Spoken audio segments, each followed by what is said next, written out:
Audio one. गुरु की महिमा, महत्ता एवं जिम्मेदारी।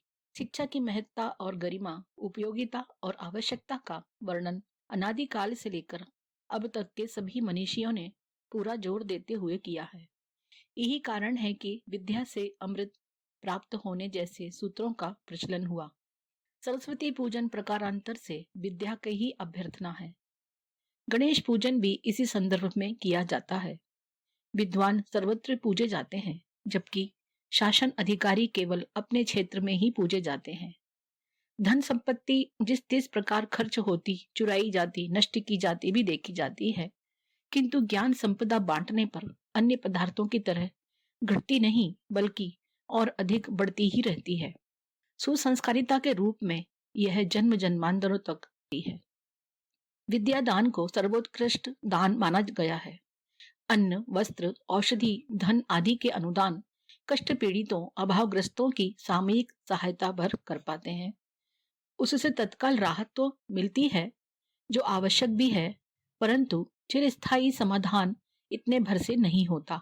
इसके लिए श्रमशीलता, दूरदर्शिता, सूझबूझ के सहारे स्वावलंबन के चिर स्थायी प्रबंध करने होते हैं।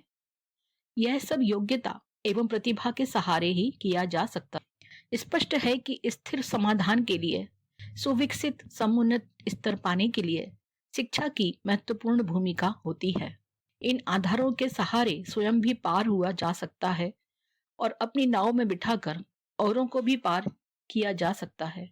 उदार हृदय व्यक्ति कष्ट पीड़ितों, अभावग्रस्तों की सामयिक सहायता करते भी रहते हैं, परंतु जब किसी स्थिर समाधान की बात सोची जाती है, उबारने उठाने का मार्ग खोजते हैं, तो यही निष्कर्ष निकलता है कि संबंधित समुदाय को अधिक से अधिक ज्ञान संपन्न किया जाए, योग्य बनाया जाए। इसके लिए शिक्षा व्यवस्था का ही सहारा लेना होता है।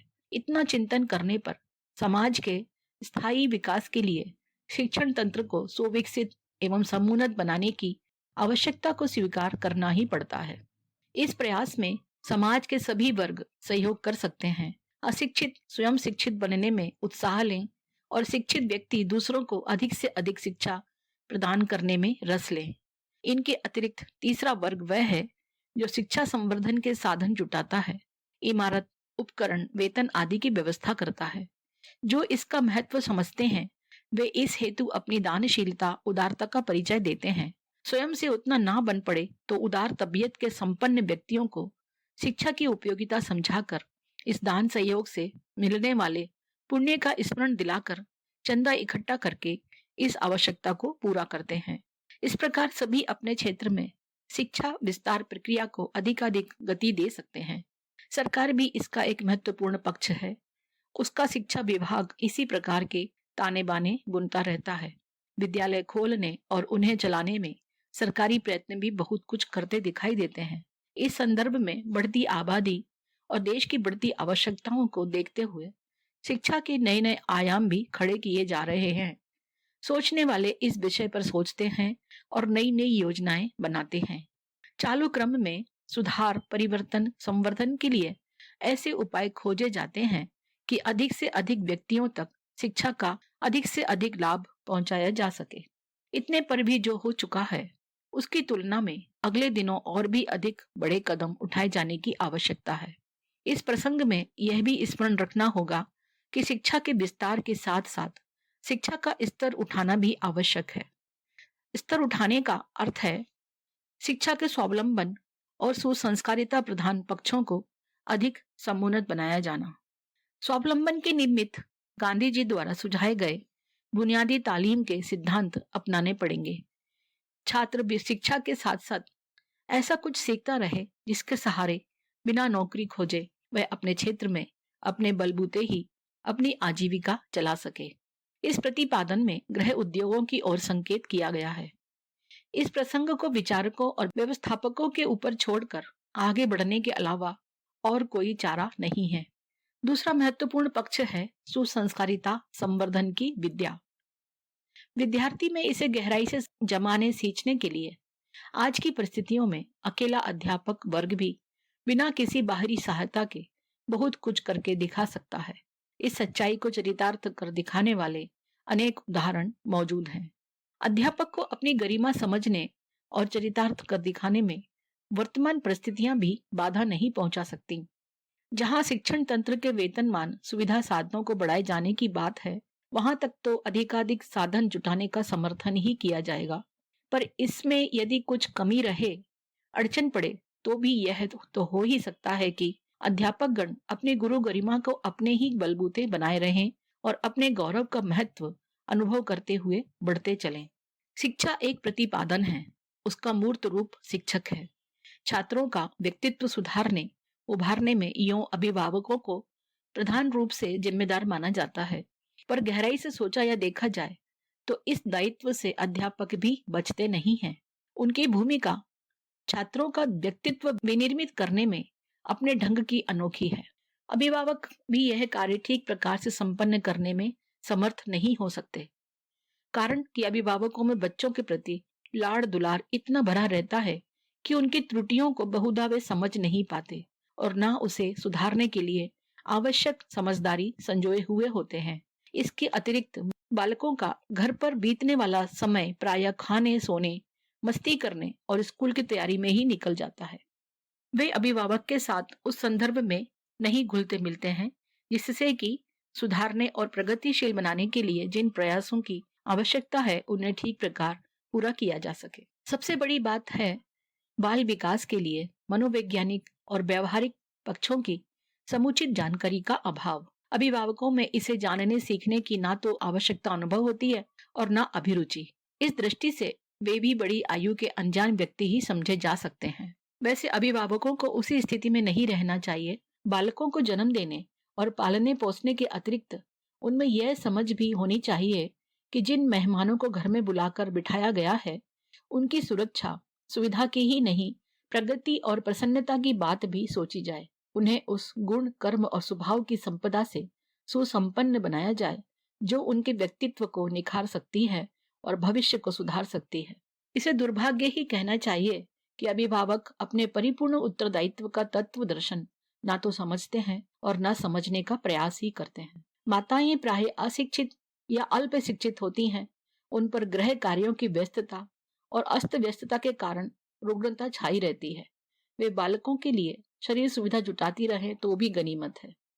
उन्हें कोसने गाली देने पीटने की एकमात्र सुधार के नाम पर बरती जाने वाली प्रक्रिया को कम से कम बरतें तो भी उन्हें धन्यवाद दिया जा सकता है। जो बालकों को सुसंस्कारी एवं प्रगतिशील बना सके ऐसी माताएं विरली ही होती हैं।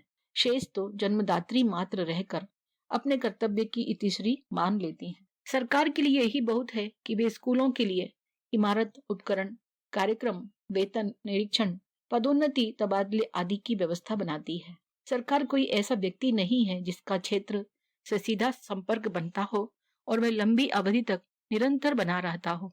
यह तो शिक्षकों से ही बन पड़ता है। उन्हें शिक्षा का जीवंत प्रतिमा कहनी चाहिए। देवताओं की प्रतिमा पत्थर की धातु की बनती है, पर शिक्षा के देवता तो हाड़ मांस के होते हैं। पढ़े लिखे सुयोग्य सुशिक्षित और भावनाशील यदि देश का भविष्य उज्जवल होता है तो उसमें प्रधान भूमिका नई पीढ़ी की होगी।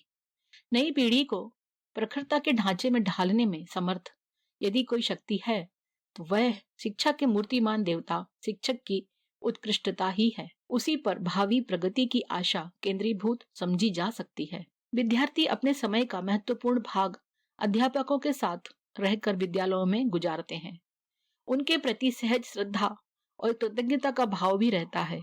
जो विद्या दान देते हैं उच्च शिक्षित हैं, अपनी सहायता से छात्रों को भावी जीवन में सुयोग्य संपन्न बना सकने के लिए अभूतपूर्व भूमिका निभाते हैं। उनके उपकारों को कोई कैसे भुला सकता है। उनसे आयु में ही नहीं हर हालत में छोटी स्थिति वाले छात्रों पर उनके व्यक्तित्व और कर्तव्य की छाप पड़नी ही चाहिए। अध्यापकों का अनुशासन सहज स्वाभाविक है। आते आते समय उनका अभिनंदन होता है। उनके कक्षा में प्रवेश करते ही स्तब्धता छा जाती है। जो बच्चे घर में उद्दंडता बरतते हैं वे भी स्कूल के अनुशासन में सीधे हो जाते हैं। कोई जरूरी नहीं कि इसके लिए हमेशा दंड देने की कठोरता अपनानी पड़े, पर अनुशासित वातावरण को बनाए रखना अध्यापक का अपना काम है। यह तनिक भी कठिन नहीं है। यदि शिक्षक का निजी जीवन चरित्र ठीक हो और व्यवहार शालीनता से भरा पूरा हो तो कोई कारण नहीं कि छात्र उनका अनुशासन ना माने, प्रेरणा ग्रहण ना करे और दिए गए तथ्यपूर्ण परामर्शों पर ध्यान ना दे। माना कि समय की चाल उल्टी है और उच्छृंखलता के माहौल ने शिक्षार्थियों में भी उद्दंडता भर दी है। इतने पर भी निराशा जैसी कोई बात नहीं है। अनगढ़ पशुओं को सर्कस वाले चतुराई के साथ वशवर्ती कर लेते हैं और उन्हें आश्चर्यजनक कार्य कर दिखाने योग्य बना लेते हैं। फिर कोई कारण नहीं कि गुरु गरिमा सही स्थिति में होने पर छात्रों को स्कूली पाठ्यक्रम में निष्णात और व्यक्तित्व की दृष्टि से समुन्नत सुसंस्कृत ना बनाया जा सके। माता पिता और गुरु को त्रिवेणी की उपमा दी गई है। उनमें से माता जन्म देती है, पिता पोषण करता है, किंतु गुरु तो नर पामर को शिक्षा दीक्षा से अलंकृत करके नर देवों की पंक्ति में बिठा देता है। इसी कारण उसके लिए अधिक श्रद्धा व्यक्त की गई है, उसे आदर मान आदि दिया गया है। पर गरिमा के अनुरूप शिक्षक को अपना स्तर ऐसे सांचे के सदृश बनाना चाहिए जिसके संपर्क में आने वाले कच्ची मिट्टी जैसे बच्चे मनमोहक खिलौनों के रूप में ढलते चले जाएं। ऐसा कर पाने पर ही यह अपेक्षा की जा सकती है कि न केवल छात्र अभिभावकों का समुदाय वरन सारा समाज उन्हें भाव भरी श्रद्धा प्रदान करेगा, उनका आदेश मानने में पीछे ना रहेगा। शिक्षा को स्कूली पाठ्यक्रम कहा जाए तो सुसंस्कारिता संवर्धन से संबंधित सभी प्रयासों को दीक्षा कहना होगा। स्कूली पढ़ाई पूरी कराना तो आवश्यक है ही, इसे वेतन के लिए किया गया परिश्रम भी माना जा सकता है, पर बात इतने तक सीमित नहीं समझी जा सकती।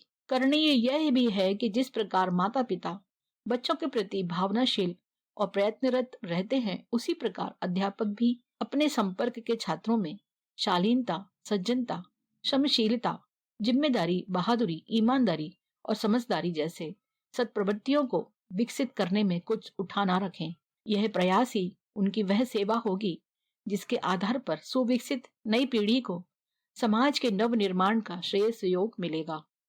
इन्हीं प्रयत्नों में निरत रहने वाले शिक्षक समूचे समाज को अपना ऋणी बना सकते हैं, स्वयं ही अपनी गरिमा में भी चार चांद लगा सकते हैं।